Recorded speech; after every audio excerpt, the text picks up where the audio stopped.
नमस्कार, मैं हूं शकील अली हाशमी और आप देख रहे हैं टाइम समाचार। टाइम समाचार की इस डिबेट में सभी दर्शकों का बहुत बहुत स्वागत है।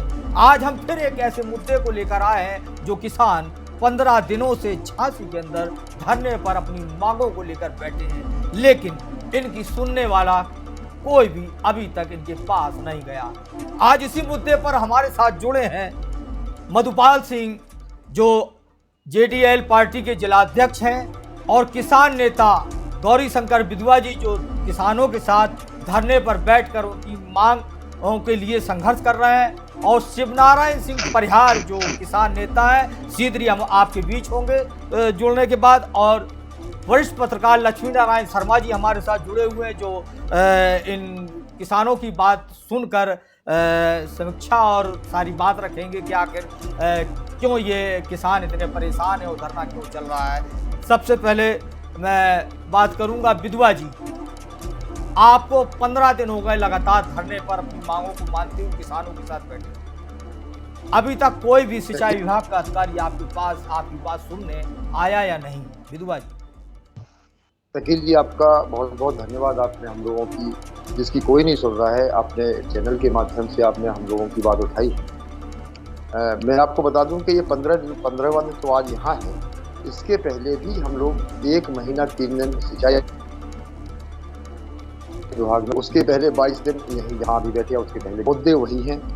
इन मुद्दों से सारे अधिकारी, चाहे जिला प्रशासन हो, चाहे मंडल प्रशासन हो या सिंचाई विभाग हो, सारे अधिकारी परिचित हैं, सबको अवगत है। कई अधिकारियों ने वहां जाके समस्याओं को देखा। समस्याएं देखने के बाद वहां इतना झुठला नहीं पाए वो। उन्होंने वहां माना कि हाँ, यहाँ समस्याएं हैं और किसानों का रहना यहाँ दूभर है, यहाँ इन परिस्थितियों में किसान नहीं रह सकता है, आपकी समस्याओं का समाधान करेंगे। वहां से तो कह के आए, लेकिन आज तक एक भी चिट्ठी सरकार को इन लोगों ने नहीं लिखी। इसकी वजह क्या है मैं नहीं जानता। अगर हमारी समस्या जायज है, वाजिब है, तो आपको फिर हमारी समस्याएं आगे भेजने में क्या दिक्कत हो रही है?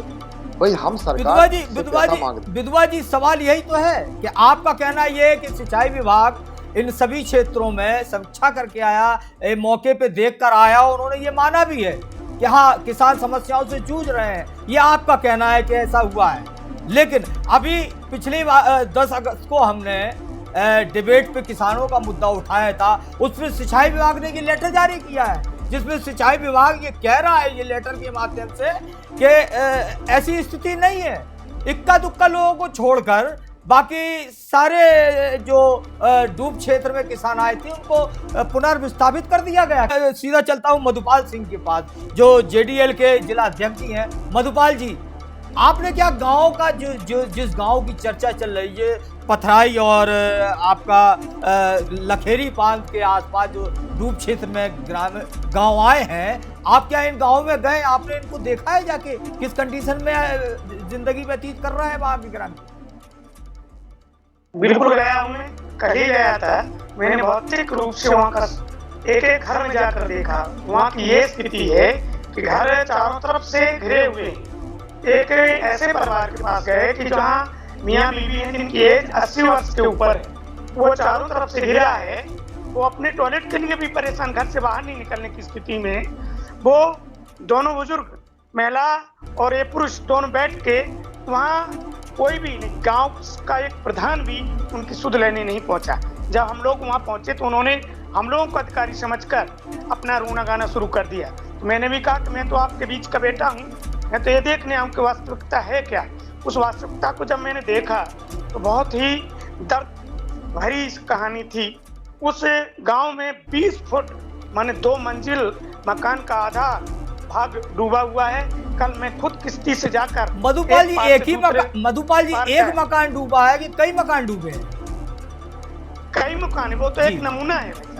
कई मकान डूबे हैं, डूबने के बाद वो धराशायी भी हो गए हैं। और अभी 4 दिन पहले की एक कहानी के, एक मकान के बगल से एक परिवार की एक जवान बिटिया को जाकर एक शर्त दंश कर लेता है, और बिटिया वो बीमार होकर 3 दिन मेडिकल कॉलेज में भी भर्ती रहती है उसी के कारण। क्योंकि वहाँ पर पानी जब भर रहा है तो वहाँ जो उनके जो विल हैं उनसे सांप वगैरह और जितने भी विस्कस जो प्राणी हैं वो आके भी ग्रामीणों को परेशान कर रहे हैं। यहाँ तक कि दंश भी कर रही है। विधवा जी, क्या जी ऐसे कितने ग्रामीण जो है परेशान है, जो इस समस्या से जूझ रहे हैं, क्या संख्या होगी?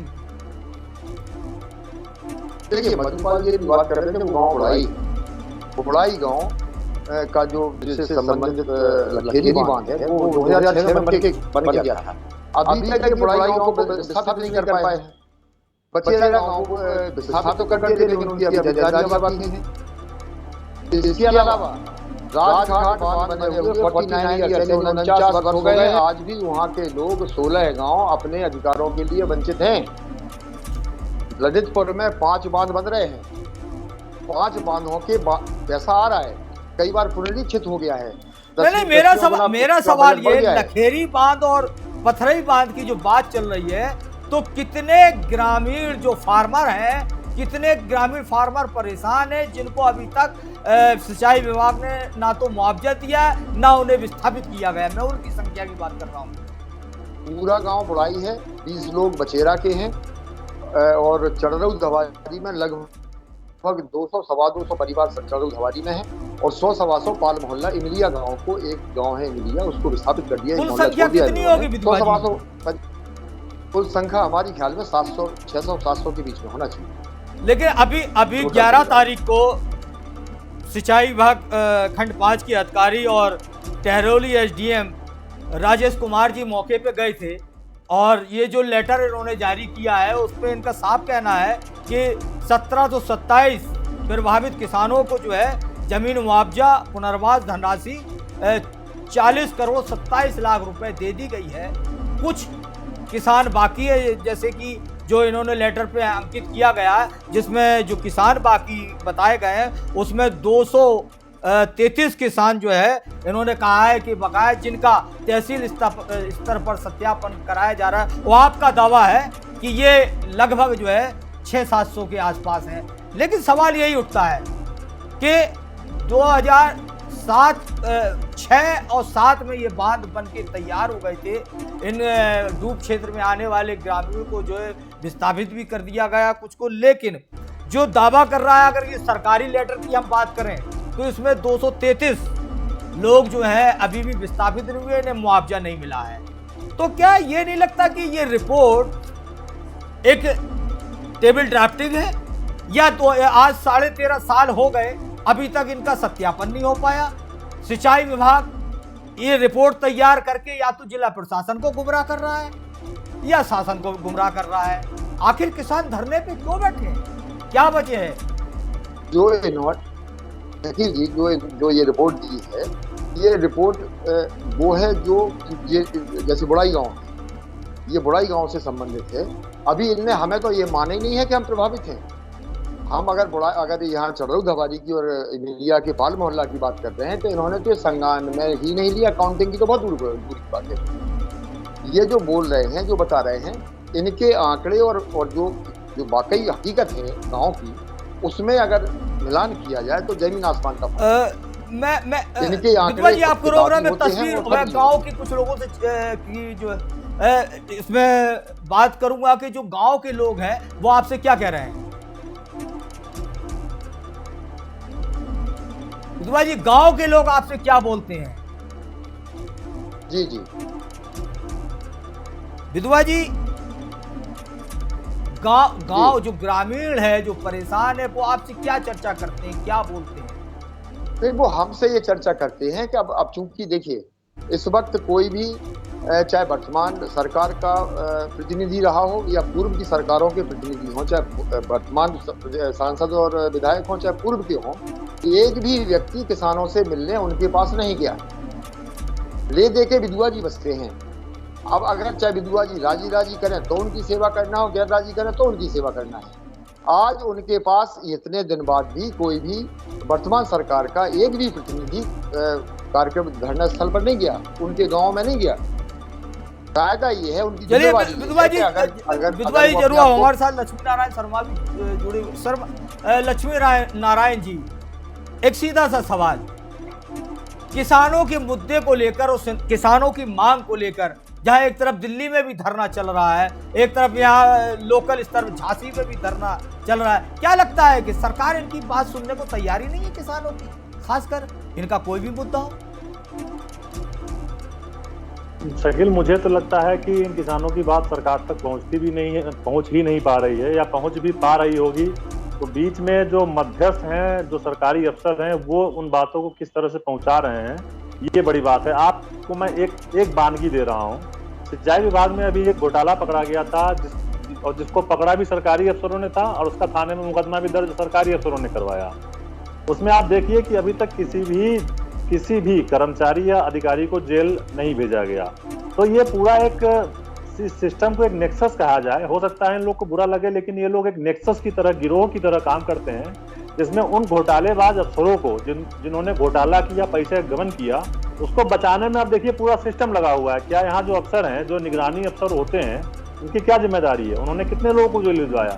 ये एक केवल वानगी है कि जो लोग घोटाला करप्शन करते हैं किसानों को परेशान करने के लिए, वो पूरा उनको बचाने के लिए खड़े हुए हैं लोग।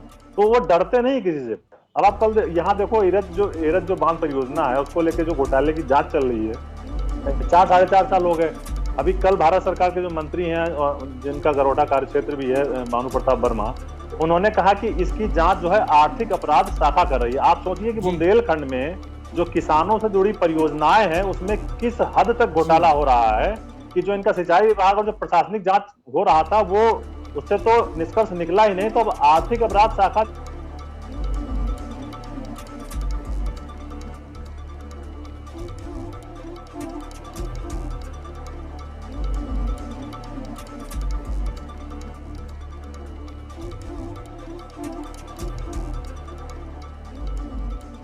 तब तक जो है वो। जी लक्ष्मी जी, बताइए।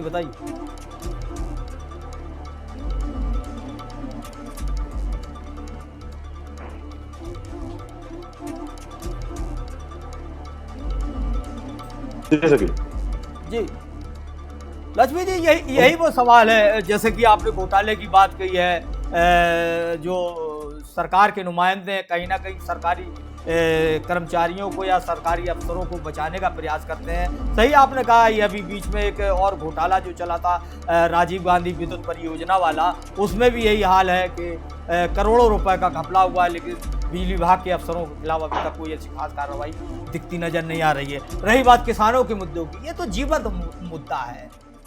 इसमें तो कम से कम सरकार को इतना संवेदनशील होना चाहिए कि आखिर ये 15 दिनों से जो है झांसी के अंदर धरने पर बैठे हैं, वाकई में इनकी स्थिति दयनीय है। ये कीड़े मकोड़ों के साथ अपनी ज़िंदगी बसर कर रहे हैं, इनके आगे भी परिवार, बच्चे हैं। आखिर ये एक बेहतर ज़िंदगी कैसे जिए? अरे बेहतर ना जिए तो कम से कम इनको इतनी तो सुविधा दे दी जाए कि ये किसी अच्छी जगह जाकर इन कीड़े मकोड़ों पानी से इनको मुक्ति मिले। मधुपाल जी, जी सीधा सा एक सवाल, क्या आपको लगता है कि प्रशासनिक अफसर क्यों ध्यान नहीं दे रहे हैं? प्रशासनिक जितने भी अधिकारी हैं, वो स्वयं उसमें संलिप्त हैं। अभी अगर वो जांच करेंगे तो स्वयं उसमें संलिप्तता में पाए जाएंगे, इसलिए वो केवल उसको टालना चाह रहे हैं उनकी भी। क्योंकि मैंने अभी 6 अगस्त को ज्ञापन दिया था। उस समय ज्ञापन के समय एडीएम साहब से हमारी वार्ता हुई थी। मैं सीधे चलता हूँ, किसान की क्या समस्या है, किसान खुद बताएंगे कि वो किस परिस्थिति से वहाँ जूझ रहा है। मैं अपने टेक्निकल से कहूँगा कि किसान को सुनवाएं, आखिर किसान क्या चाहते हैं और किस परेशानी से जूझ रहा है। क्या घटना घट गई? हमारे यहाँ सब लखेरी बांध बांधा गया है, तो मकानों के पास में पानी भर दिया गया है और यहाँ से जहरीली कीड़े मकोड़े घर मकानों में घुसने लगे हैं सर। और न किस इन मकानों का आज तक मुआवजा दिया गया है और लोग बाग बहुत परेशान हो रहे हैं, भटकते फिर रहे हैं। मैंने कई बार सर मुख्यमंत्री जी को भी प्रार्थना पत्र दिया है, सिंचाई मंत्री को भी दिया है माननीय, और जिलाधिकारी महोदय को, तहसीलदार वगैरह सभी को मैंने ज्ञापन भी दे चुके हैं, पर आज तक मेरी कोई इस गाँव की सुनवाई नहीं कर रहा। अभाव है, इसलिए डिबेट को यहीं समाप्त किया जाता है। और टाइम समाचार के सभी दर्शकों को हमसे जोड़ने के लिए बहुत बहुत धन्यवाद। अगली डिबेट के लिए हम फिर हाजिर होंगे, तब तक जुड़े रहिए टाइम समाचार के साथ। नमस्कार।